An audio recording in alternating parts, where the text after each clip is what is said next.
COVID-19 has changed the way all of us are living our lives in ways that were mostly unimaginable just 2 months ago.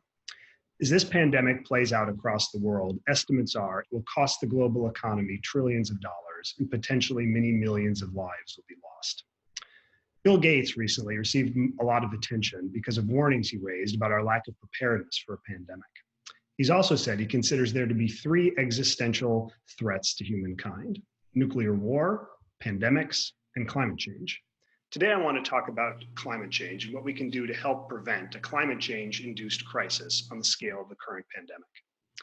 Mesquite Solar One is the first utility-scale solar deployment in the United States, located in the Arizona desert.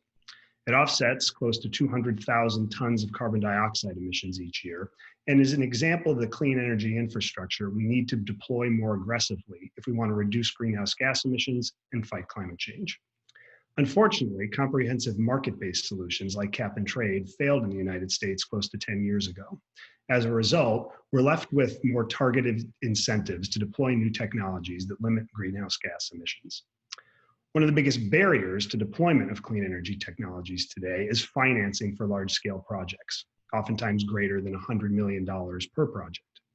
An example is the Vogtle nuclear power plant in Georgia, which includes the first new nuclear reactors built in the United States in more than 30 years. Commercial lenders are often hesitant to take on the financial risk associated with these projects because they aren't capable of conducting all the required technical due diligence. What is needed is an entity that can provide the commercial scale lending that's required, coupled with the ability to do the technical due diligence on these projects. It turns out a mechanism already exists, the Department of Energy Loan Program. This office within the Department of Energy can provide financing for large-scale projects, and in fact was used for both Mesquite Solar One and Vogtle nuclear reactors 3 and 4. The program has a history of bipartisan support, being created by a Republican president and Republican Congress, and being expanded by a Democratic president and Democratic Congress. It also leverages the technical capacity of the Department of Energy's scientists and engineers across all 17 national labs. More than $30 billion in loans have been financed since 2005. And while the program doesn't have the market-wide impact of a cap and trade program, it has financed projects that have avoided more than 50 million metric tons in carbon dioxide emissions. Now, you may ask why the loan program isn't sufficient to address this problem already.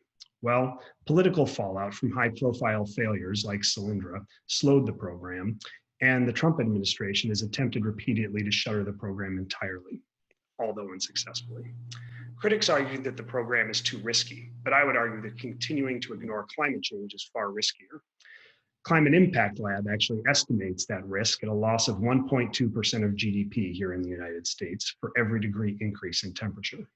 Another common criticism of the program is that it's too costly for taxpayers. However, losses incurred by the program are only around 2.7% of the portfolio, which is on par with commercial lenders. And revenue from interest associated with the program exceeds losses by more than $2 billion. So what about the current presidential administration? Well, despite their unwillingness to address climate change head-on, it seems that public opinion is moving in the opposite direction. The Chicago Council on Global Affairs survey on climate change has showed that a majority of Americans not only see climate change as a threat, but think that action needs to be taken now, even if it comes with significant costs. With the economic fallout from COVID-19 taking hold and interest rates at new lows, it's an ideal time to renew the administration's interest in investing in infrastructure. The DOE loan program has done this before and can do it again. As an example, a $465 million loan was provided to Tesla Automotives about 10 years ago to reopen a shuttered automotive manufacturing plant in Fremont, California. It created more than 1,500 new full-time jobs and helped turn Tesla into the global leader in electric car manufacturing that it is today. And Tesla actually repaid its loan in full 9 years ahead of time.